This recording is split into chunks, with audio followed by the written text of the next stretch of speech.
Je suis prêt à parier que si vous avez traversé l'épidémie de coronavirus, ce qui est fort probable, on va pas se mentir, hein, vu qu'on est encore en plein dedans, sauf si vous voyez cette vidéo dans un futur lointain, et qu'elle est arrivée à vous comme un vestige de notre société. Dans ce cas c'est cool, abonnez-vous, hein, lâchez un pouce bleu. Vous avez été confronté à n'importe quel projet musical inspiré par le vilain virus. Ben ouais, les confinements, c'est pas fun, mais ça a été l'occasion pour pas mal de monde d'être créatif. Alors on a eu droit à du MIDI art, à la fugue du Covid, la mise en musique d'un pasteur américain taré, et on a eu droit à ce bon vieux Renaud. Hein, ce bon vieux Renaud qui a... Ces salauds, ils vont fermer Oh là les là. bistrots. Oh, Dieu. Ce bon vieux Renaud qui a participé. Voilà. Mais peut-être que vous êtes passé à côté de ce dont on va parler aujourd'hui, puisqu'il ne s'agit pas d'artistes qui ont pu être inspirés, ou moins inspirés, par le virus, mais bien de la musique produite par le virus lui-même. Et oui, c'est ce que nous a rapporté Combini en avril 2020, suivi de près par plein d'autres médias, et vous vous en doutez sûrement, il y a plein de choses à dire sur le sujet. Bon, et peut-être que vous n'êtes pas passé à côté de cette info, et bon, mais vu que de toute façon on va quand même en parler, mais restez, dans tous les cas, vous pourriez être surpris. Du coup, ce que je vous propose aujourd'hui, c'est de venir découvrir par quelle étrange magie noire on peut entendre la musique d'un virus, le tout dans une vidéo garantie avec 0% de débat chiant et clivant, parce qu'il est encore possible de dire 2-3 trucs à propos de ce virus sans se mettre sur la gueule. Je vous jure que c'est vrai. Bon, et j'ai déjà chopé le réflexe de dire le Covid, donc merci à toi, Jean Corona Pinailleur, de ne pas venir commenter gna gna gna, on dit la Covid d'abord. Je l'ai déjà fait à ta place. Bon ben c'est parti, hein. Je suppose que vous aussi vous avez envie d'entendre ça, alors allons-y. Allons sur Combini. Si le Covid était un morceau de musique, ça ressemblerait à ça, voilà, donc c'est ça, chercheur du MIT, blabla. Donc du coup on parle de la musique d'un virus mortel, hein, quand même, je le rappelle, donc on est d'accord, ça sera dégueu. C'est probablement inaudible. Oh, et c'est un lien SoundCloud qu'on a là. SoundCloud qu'on pensait tous disparu avant le début de la pandémie. Hein, bon bah c'est parti, lançons ça.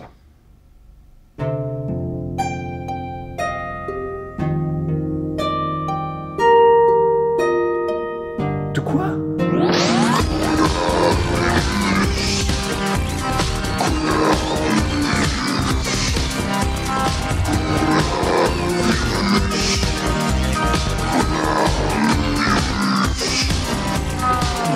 Le vrai complot en fait c'est genre les médecins qui cachent au monde entier que les coronavirus sont très bons pour faire de l'ambiance visiblement.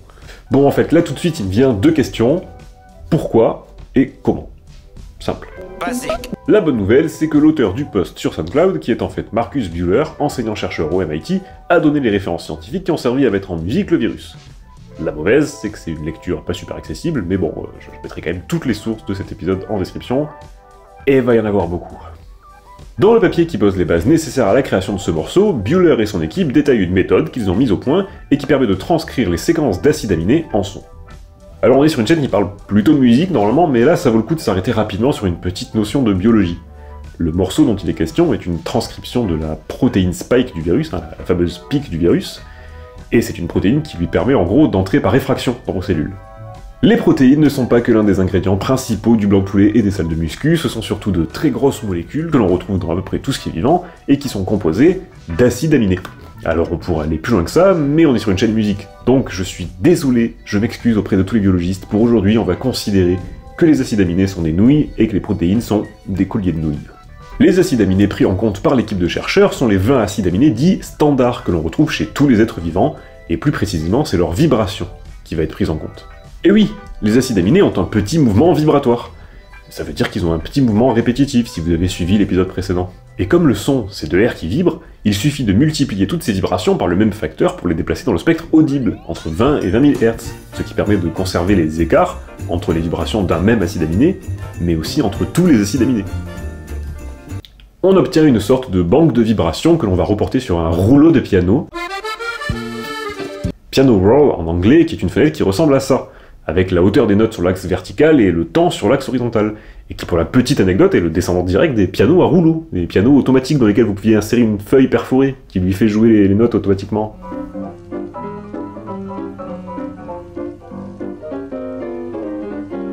Voilà.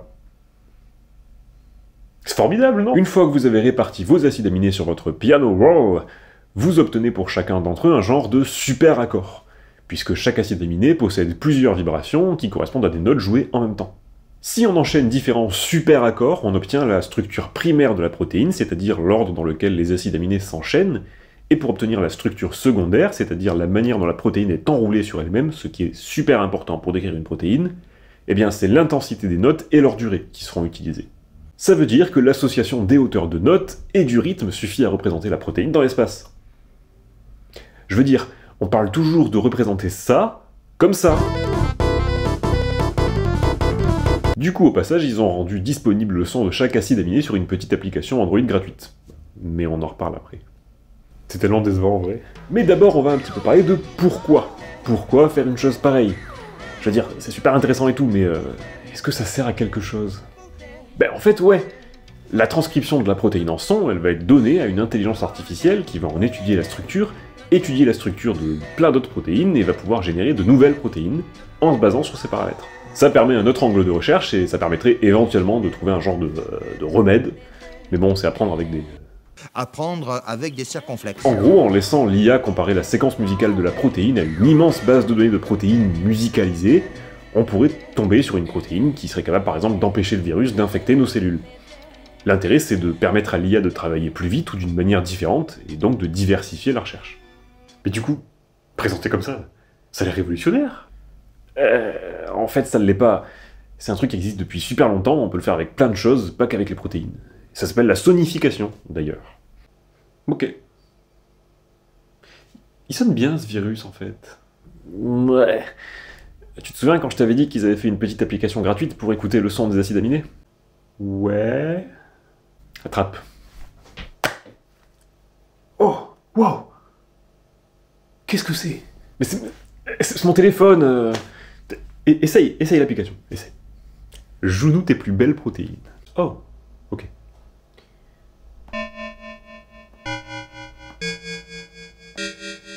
De quoi? La sonification est une technique qui consiste à transcrire des données de toute nature en son. Et vous avez forcément, à un moment de votre vie, été confronté à des exemples de sonification. Ne serait-ce que ça.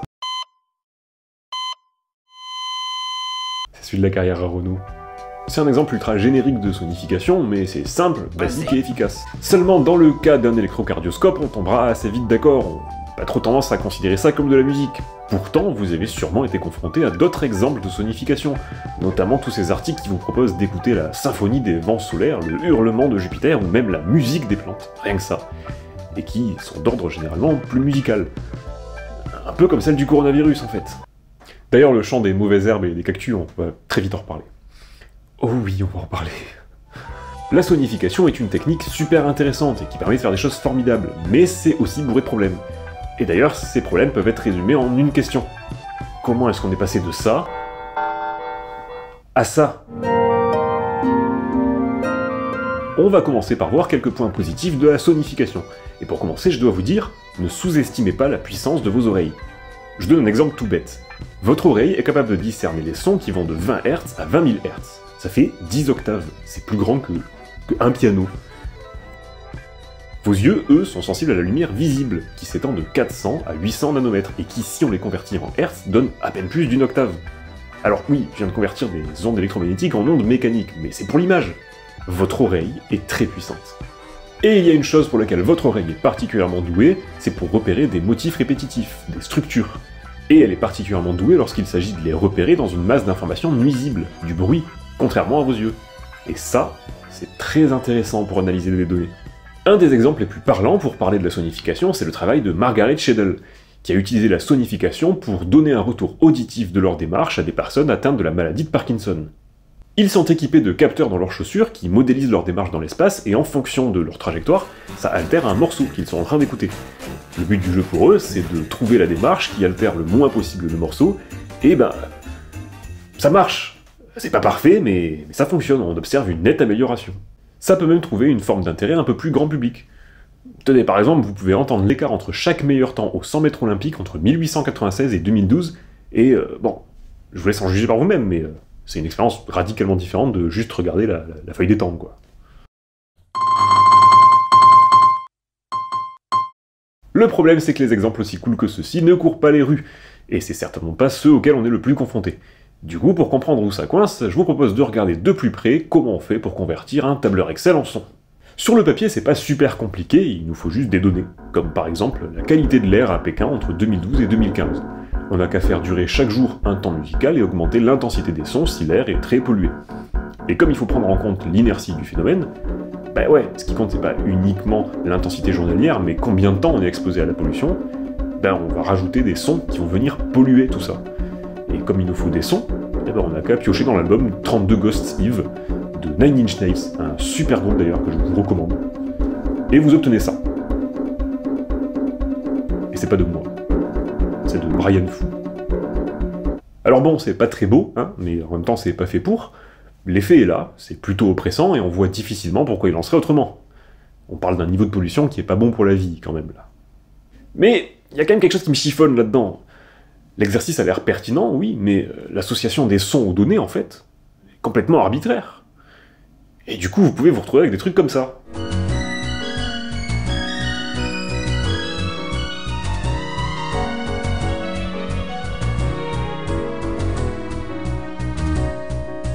Vous venez d'entendre le son du crack boursier d'après Johannes Kreidler. Alors je sais pas pour vous, mais pour moi c'est mort. À partir de maintenant, le crack boursier sonnera toujours comme un morceau de démonstration sur un clavier Casio à 30 balles. Vous savez, celui avec les touches qui s'allument. La sonification permet en effet de toucher le grand public, surtout lorsqu'il s'agit de sujets de science qu'il est assez difficile de rendre sexy. Oh yeah. Mais ça se fait forcément au prix d'une déformation de la réalité, ce qui est super ironique en fait, puisque la science, c'est ce qui est censé nous apporter un savoir basé sur des faits objectifs. C'est notre outil numéro 1 contre la désinformation. Je m'explique, si vous entendez ça, on est d'accord, c'est le son d'une guitare. Si vous entendez ça, c'est le son de la fin d'une carrière, mais ça. Est-ce que vous avez vraiment entendu le son des disparités des représentations ethniques dans les films des top 10 des 10 dernières années? Parce que moi, non. Dans cet exemple de sonification, toujours de Brian Foo au passage, les 5 acteurs principaux des 10 films qui ont fait le plus d'entrées aux US de 2006 à 2016, ce qui fait 500 acteurs pour 100 films, ont vu leur origine ethnique associée à un son. Les blancs sont associés au piano, les autres à la guitare, et on superpose à ça un extrait de voix de femme chaque fois que c'est une actrice par un acteur. Donc dans le film Le Hobbit, il y a 5 notes de piano, donc il y a 5 acteurs principaux blancs. Alors la démarche est expérimentale et effectivement, c'est important de montrer ces disparités de représentation ethnique dans le cinéma grand public, mais est-ce que ça marche vraiment? Parce que perso, j'ai une autre méthode et... bon, je la trouve au moins aussi marquante, quoi. Alors, hop... hop...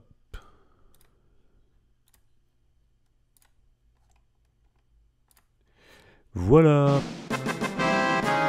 Alors pourquoi du piano pour les blancs? Pourquoi de la guitare pour les autres? Pourquoi est-ce qu'il y a des samples différents pour le même profil? Et surtout, est-ce que c'est normal d'avoir à expliquer ce qu'on écoute pour le comprendre, et dans le meilleur des cas, ou le pire, j'arrive pas à savoir en fait, pour l'apprécier, il y a une quantité de choix arbitraires là-dedans qui...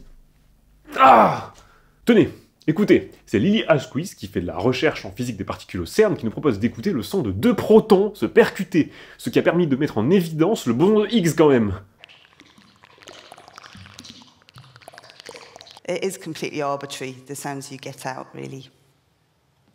Elle le dit que c'est totalement arbitraire. Elle nous fait écouter ce truc en nous disant que c'est le boson de Higgs, et juste après elle nous dit qu'en fait ils auraient pu le faire sonner comme Jean-Michel Apathy, ça n'aurait absolument rien changé. Moi, si un jour je suis élu président de la République, je raserai le château de Versailles. Tu t'énerves là. Ça vaut pas le coup, franchement. Respire un grand coup. Fais quelque chose qui te fait du bien. Fais de la musique, tiens. Ouais, t'as sans doute raison. Ouais. Du coup, si on faisait une petite sonification. Alors d'après ce qu'on a dit juste avant, il nous faut des données. Pour pas tomber dans un sujet polémique, on va prendre les données de ma bibliothèque de jeux Steam, comme ça le seul truc qu'on pourra remettre en question c'est ma capacité à être productif. J'ai gardé les 100 jeux auxquels j'ai le plus joué, le temps est écrit en heures, c'est notre donnée A. On a ensuite la note moyenne du jeu exprimée en pourcentage, c'est notre donnée B. Et enfin on va classer tout ça par prix croissant. Chaque jeu sera exprimé sur un temps musical, la hauteur de la note exprime la note globale du jeu, donc une note aiguë est censée correspondre à un jeu de meilleure qualité, selon les avis de tout le monde en fait. Et la durée de la note correspond au temps que j'ai passé à y jouer. Ah oui, et j'ai fait tout ça à la main, donc si un jour vous vous dites que votre vie est nulle, eh bien, pensez à moi. Bon, ben ça sonne comment? Ah bah oui, c'est dégueu. Quelle surprise. Sauf que moi, je veux que ça soit un peu plus cool à écouter, je veux pouvoir faire écouter le chant de ma glorieuse bibliothèque Steam à tout le monde, et que ça soit impressionnant. Si ça ressemble à un pet de synthé, je vais impressionner personne. Alors déjà, on va répartir les notes non pas sur la gamme chromatique, c'est-à-dire toutes les touches du piano, mais sur la gamme majeure, ça sera déjà bien plus harmonieux. Puis à y être, on va mettre des sons un peu plus sympas, genre un glockenspiel pour bien entendre les notes, et puis des cordes pour bien entendre la durée des notes.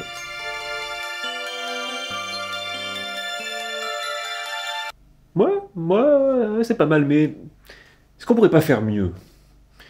On va passer en mode dorien. En gros, les modes, on en parlera plus tard, mais c'est un arrangement de notes différents qui va modifier l'émotion perçue. Là, en dorien, ça va être un petit peu plus dramatique et beaucoup moins bon enfant. Et on va rajouter la balle d'instruments, orchestre complet, marimba, et puis une bonne batterie des familles pour bien marquer les temps. Et voilà, je suis très heureux de vous présenter ma bibliothèque Steam en do dorien.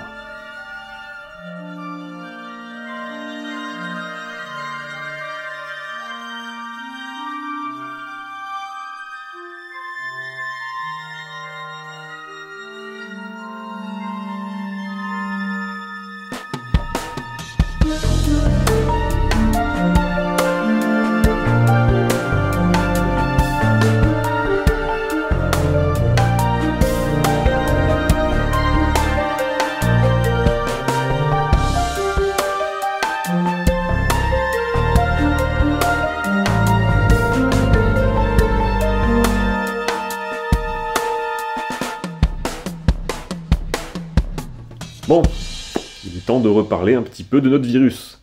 S'il y a une différence aussi énorme entre le son des acides aminés et le résultat final, c'est parce que tout ce que je viens de faire avec ma bibliothèque de jeux, ils l'ont fait aussi.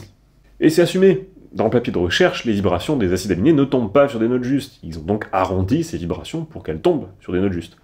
Et pour le choix des instruments, c'est arbitraire aussi.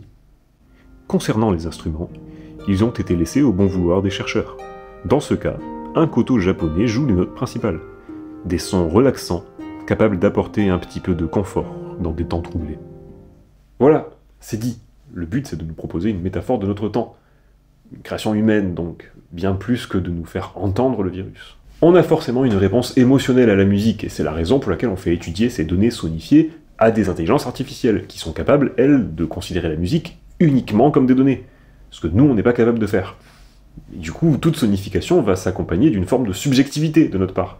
Et ça, pour étudier des données, c'est pas tip-top, quoi. Mais surtout quand le magazine Trax nous dit « On peut désormais entendre le Covid-19 et il ressemble à de l'ambiante ». Non, quelqu'un a fait ressembler le Covid à de l'ambiante. Le coronavirus, il fait pas de musique, en fait. Le compositeur James Saunders le résume très bien. Si vous dites « J'ai créé ce morceau en utilisant ces données pour générer des sons », c'est ok. Mais ne dites pas que c'est le son que font ces données. Jamais. Bien sûr, ça peut mettre en évidence des relations, des motifs, et même produire une musique intéressante. Mais c'est tout. Et c'est tout le problème. Quand l'association des sons à des données est présentée comme une représentation précise de la réalité, ces choix arbitraires viennent compromettre la réalité de ces données, et aussi la musique qui en résulte. Choisir un instrument ou une gamme spécifique, ça vient forcément ajouter un biais humain à des données qui sont censées être objectives. Je vais conclure avec un exemple très parlant. Dire que ça, c'est le son du coronavirus, c'est exactement comme dire que ça, c'est le son des étoiles. Et c'est complètement con, on sait tous très bien que le son des étoiles, c'est ça.